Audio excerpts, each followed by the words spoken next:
warahmatullahi wabarakatuh. Halo semuanya, perkenalkan kami dari kelompok Loyal yang merupakan singkatan dari L. Lingkungan yang inklusif. O. Open minded terhadap keanekaragaman. Y.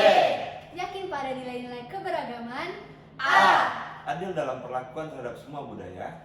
L. Loyalitas terhadap upaya memperkaya keragaman budaya.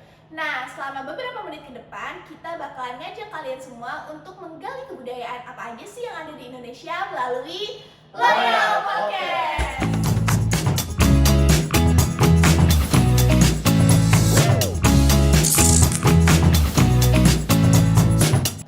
Hingga saat ini, Indonesia memiliki 38 provinsi dan setiap daerah masing-masing memiliki budaya yang berbeda dari Sabang sampai Merauke.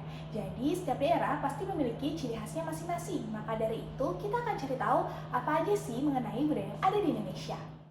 Selain mengetahui berbagai macam jenis budaya yang ada di Indonesia, kita juga dapat mempelajari tentang bagaimana sikap kita terhadap budaya kita sendiri, mulai dari bagaimana menjaga budaya kita, mencintai budaya kita, dan bagaimana sikap kita terhadap budaya yang ada. Tentunya dengan banyaknya budaya yang ada di Indonesia dan setiap daerah memiliki ciri khasnya masing-masing, kita juga dapat belajar tentang bagaimana sikap menghargai perbedaan dari budaya tersebut, dan juga kita dapat tahu banyak nih ternyata di setiap daerah di Indonesia itu memiliki ciri khasnya masing-masing loh. Seperti misalnya di Padang, memiliki makanan khas rendang dengan rumah adat yaitu rumah gadang. Di Pulau Jawa atau tepatnya di suku Sunda, juga memiliki lagu tradisional yaitu Manuk Dadali dengan alat musik tradisional seperti angklung dan lain-lainnya. Banyaknya jenis budaya yang ada di Indonesia ini menjadikan Indonesia itu penuh keberagaman budaya, suku, bangsa, agama, dan lain-lainnya. Jadi, cintailah Indonesia. Nah, sebelum masuk ke materi, kita mau sedikit ngebahas nih pengertian kebudayaan secara umum. Kebudayaan secara umum adalah sesuatu yang akan dapat mempengaruhi tingkat pengetahuan yang meliputi sistem ide atau gagasan yang terdapat dalam pikiran manusia. Sehingga dalam kehidupan sehari-hari, kebudayaan itu bersifat abstrak. Kebudayaan juga bisa diartikan sebagai segala hal yang kompleks yang di dalamnya berisikan kesenian, kepercayaan, pengetahuan, hukum, moral, adat istiadat, serta keahlian ataupun ciri khas lainnya yang diperoleh individu sebagai anggota dalam suatu masyarakat. Jadi, unsur kebudayaan itu bersifat universal yang mengandung arti bahwa kebudayaan dapat tumbuh di seluruh kalangan budaya masyarakat. Bahkan dapat dikatakan seluruh dunia memiliki kebudayaan, yang mana dapat digarisbawahi bahwa kebudayaan itu dapat menjadi berbeda karena setiap adat yang ada di daerah masing-masing itu juga berbeda. No, tentunya bukan dong ya. Jadi di Indonesia itu terdapat banyak sekali jenis kebudayaan. Nah, secara umum ada dua kebudayaan, yaitu yang pertama kebudayaan benda dan yang kedua kebudayaan tak benda. Kebudayaan berupa benda itu merupakan berbagai hasil dari karya manusia yang sifatnya dapat dipindahkan maupun tidak dapat dipindahkan. Warisan kebudayaan kebendaan adalah berbagai candi serta situs peninggalan sejarah, seperti alat musik tradisional yang ada dan senjata tradisional yang ada, serta berbagai hal-hal lainnya. Sedangkan warisan kebudayaan tak benda merupakan jenis warisan budaya yang tidak dapat ditangkap oleh panca indera dan bersifat abstrak. Contohnya berbagai konsep ataupun ilmu budaya. Nah, contohnya lagi yang lebih spesifik seperti lagu, bahasa, upacara adat, ritual adat, dan lain sebagainya. Indonesia merupakan negara yang kaya akan keanekaragaman warisan budaya yang dapat menjadi nilai penting bagi bangsa Indonesia dan layak untuk dilestarikan. Tidak hanya memiliki warisan budaya yang unik, namun berbagai kebudayaan milik bangsa Indonesia juga sudah mendunia. Warisan budaya tersebut merupakan hasil turun-temurun dari suatu generasi ke generasi lainnya dalam usahanya untuk melestarikan kebudayaan yang ada. Seperti contohnya pada suku Baduy yang akan kita bahas berikut ini. Sejarah suku Baduy. Baduy merupakan salah satu suku yang mendiami wilayah Banten dengan populasi yang cukup tinggi di Indonesia. Suku ini dibagi menjadi dua jenis, yaitu suku Baduy dalam dan suku Baduy luar yang keduanya memiliki keunikan tersendiri.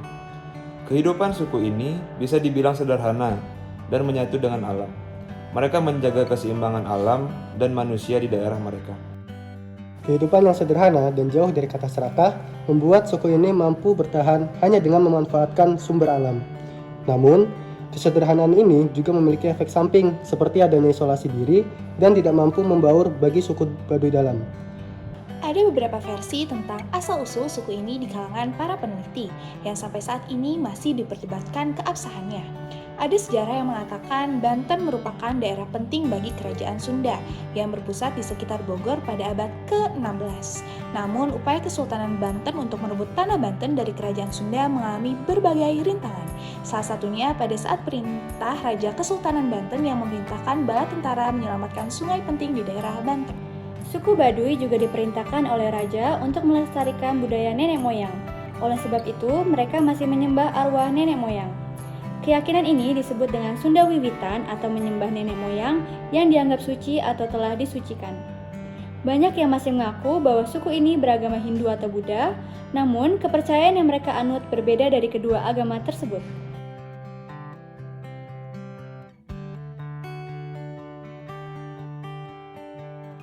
Adat istiadat suku Baduy. Suku Baduy memiliki adat istiadat yang selalu mereka jaga keasliannya agar tidak punah.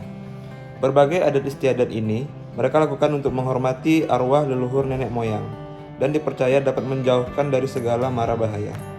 Suku Baduy memiliki adat istiadat yang kompleks dan unik, seperti adat perjodohan yang sudah tidak relevan di masa ini. Dalam adat perjodohan ini, para orang tua memberikan kuasa penuh pada pemimpin suku atau disebut dengan puon.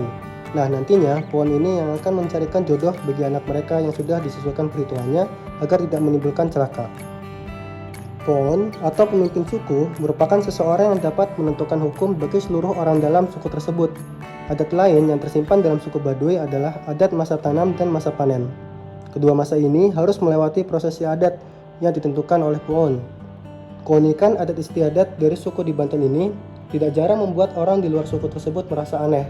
Namun, inilah keunikan Indonesia yang memiliki beragam suku sehingga kita harus senantiasa menghargai beragam adat istiadat suku yang ada. Dalam prosesi adat, biasanya mereka mempersembahkan hasil bumi sebagai bentuk rasa syukur kepada nenek moyang.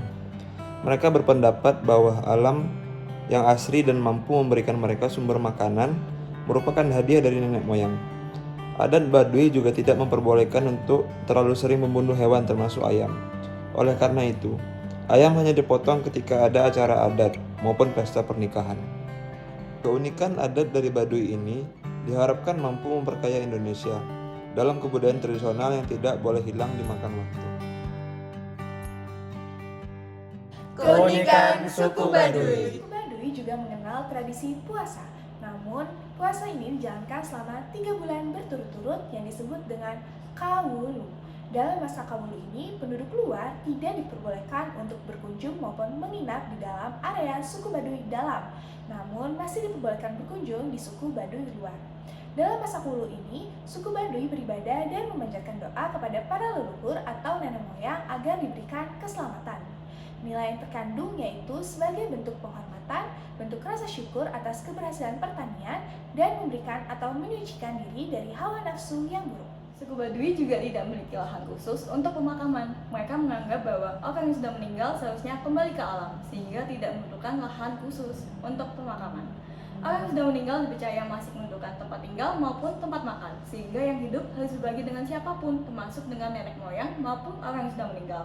Sehingga tidak jarang jika tanah yang seharusnya menjadi kuburan akan digunakan kembali menjadi tanah untuk bertani atau bercocok tanam. Nilai yang terkandung adalah masyarakat suku Baduy selalu memanfaatkan sumber daya alam yang ada di wilayahnya untuk melakukan segala hal termasuk proses ritual kematian. Karena mereka memiliki aturan adat dari kepercayaan Sunda Wiwitan yang memang salah satunya untuk menggunakan apa yang telah alam sediakan untuk manusia.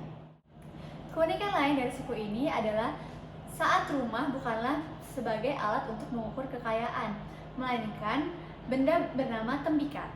Semakin banyak tembikar yang dimiliki oleh seseorang, maka semakin tinggi pula derajat orang tersebut. Susunan dan bentuk rumah di daerah Baduy adalah memiliki bentuk yang sama, sehingga tidak bisa menjadi patokan jumlah kekayaan pada seseorang. Tembikar ini juga bukan merupakan tembikar biasa, melainkan tembikar yang dibuat dari kuningan dan bukan dari tanah liat. Jika seseorang memiliki satu tembikar saja, maka akan kalah dengan orang yang memiliki 2 atau bahkan lebih daripada 3 tembikar. Jadi, nilai yang terkandung dari sini adalah sebagai manusia, kita seharusnya belajar untuk tidak terlalu cepat menarik kesimpulan terhadap seseorang. Karena bisa jadi, orang-orang yang penampilannya baik di luar belum tentu memiliki kepribadian yang baik dan sifat yang mulia. Sebaliknya, orang-orang yang terlihat sempurna dari luar belum tentu memiliki kepribadian yang baik. Jadi, cobalah untuk mengenal seseorang dengan lebih mendalam sebelum membuat penilaian yang sesungguhnya. Sebab, nilai seseorang terletak pada tindakan dan budi pekertinya, bukan pada penampilan luar. Karena kehidupan mereka menyatu dengan alam, oleh sebab itu seluruhnya juga berasal dari alam, termasuk peralatan mandi yang mereka gunakan, seperti misalnya serabut kelapa untuk menyikat gigi. Selain itu, mereka juga menggosokkan batu ke tubuh yang digunakan sebagai pengganti sabun tubuh. Mereka tidak mau membuat bumi dan alam menjadi celaka, sehingga hidup mereka jauh dari produk yang menghasilkan limbah. Mereka tidak pernah menggunakan produk yang mengandung bahan kimia ataupun produk yang menghasilkan sampah. Jadi dari kebiasaan suku Baduy ini, nilai yang terkandung yang dapat kita ambil yaitu selalu menjaga kelestarian alam lingkungan sekitar dan memanfaatkan bahan alam sebaik mungkin untuk keberlangsungan hidup kita. Ritual Zebra secara umum diawali dengan dipilihnya orang Kemenkes oleh para ketua adat. Nah, selanjutnya akan dilakukan perjalanan dari wilayah Baduy Dalam, Baduy Luar menuju Pendopo Kabupaten Lebak dan berakhir di Pendopo Provinsi Banten. Nah, perjalanan ini kurang lebih ditempuh tanpa menggunakan alas kaki sejauh 80 km. Sampainya orang Kemenkes di Pendopo Kabupaten atau provinsi, wakil ketua adat mengawali upacara Zebra ini dengan pengucapan tadabean yang antara lain berisi laporan kondisi warga, kondisi hasil panen, dan kondisi keamanan wilayah. Setelah itu dilakukan dialog antara orang Kemenkes dengan bupati atau gubernur yang menitik beratkan ucapan terima kasih oleh pemerintah kepada warga Baduy yang telah menjaga warisan leluhur dengan sangat baik. Nilai yang terkandung dari upacara Zebra Baduy ini yaitu manusia seharusnya memperlakukan alam dan lingkungan hidup sebagai subjek, tidak hanya sebagai objek. Alam dan lingkungan memiliki hak untuk dilestarikan dan manusia memiliki kewajiban untuk melindungi dan memanfaatkan alam secara bijak. Perbedaan suku Baduy Dalam dan Luar. Baduy Dalam dan suku Baduy Luar memiliki beberapa perbedaan yang signifikan bagi beberapa orang. Seperti misalnya, suku Baduy Dalam tidak mau berinteraksi sama sekali dengan pihak asing, baik itu masyarakat lokal maupun internasional. Sementara, suku Baduy Luar sudah mulai membiasakan diri dengan adanya pengaruh luar seperti misalnya mata uang. Anak Baduy Luar sudah mengenal bahwa mata uang bisa ditukarkan dengan barang yang mereka inginkan. Beda halnya dengan anak Baduy Dalam. Untuk membedakan kedua jenis suku ini, bisa dilihat juga dari pakaian yang mereka gunakan. Baduy Dalam akan menggunakan pakaian serba putih dan juga ikat kepala berwarna putih untuk kegiatan sehari-hari. Sementara Baduy Luar akan menggunakan pakaian serba hitam dalam keseharian yang mereka jalani. Persamaan antara kedua jenis suku ini adalah hobi berjalan kaki, baik bagi Baduy Dalam maupun Baduy Luar. Biasanya yang terlihat adalah aktivitas Baduy Luar yang berjalan kaki dan enggan menggunakan alat transportasi. Untuk kepercayaan, Baduy Dalam dan Baduy Luar masih menganggap nenek moyang dan leluhur sebagai penjaga alam semesta. Keterbukaan Baduy Luar haruslah diapresiasi, namun keinginan mengisolasi diri oleh Baduy Dalam tidak bisa dihakimi. Mereka memiliki pilihan hidup masing-masing yang harus dihargai sebagai salah satu suku yang hidup di Indonesia. Dengan mengetahui kisah suku Baduy, baik dalam maupun luar, diharapkan masyarakat lain atau suku lain bisa saling menghormati. Ini menunjukkan kekayaan Indonesia yang memiliki beragam suku dan kebudayaan. Cara melestarikan kebudayaan suku Baduy. Yang pertama, mempelajari bahasa Sunda sebagai alat komunikasi dengan suku Baduy karena dapat memudahkan untuk berinteraksi dengan mereka. Yang kedua, membuat media publikasi yang bertujuan untuk mengenalkan suku Baduy, contohnya seperti artikel ataupun video yang dapat diunggah di internet.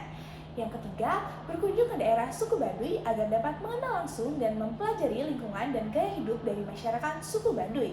Dan yang terakhir, apabila telah mengetahui kebudayaan suku Baduy ataupun pernah berkunjung ke tempat tinggal mereka, maka dapat mengenalkan kebudayaan ataupun menceritakan pengalaman berkunjung ke orang lain. Nah, tadi kan kita sudah menggali kebudayaan apa aja sih yang ada di Indonesia melalui suku Baduy. Semoga melalui Loyal Podcast ini, teman-teman semua bisa lebih bangga dan lebih cinta lagi terhadap keanekaragaman budaya yang ada di Indonesia. Dan kita sebagai anak penerus bangsa harus senantiasa mengawal dan melestarikan budaya Indonesia agar tidak punah. Karena kalau bukan kita, siapa lagi?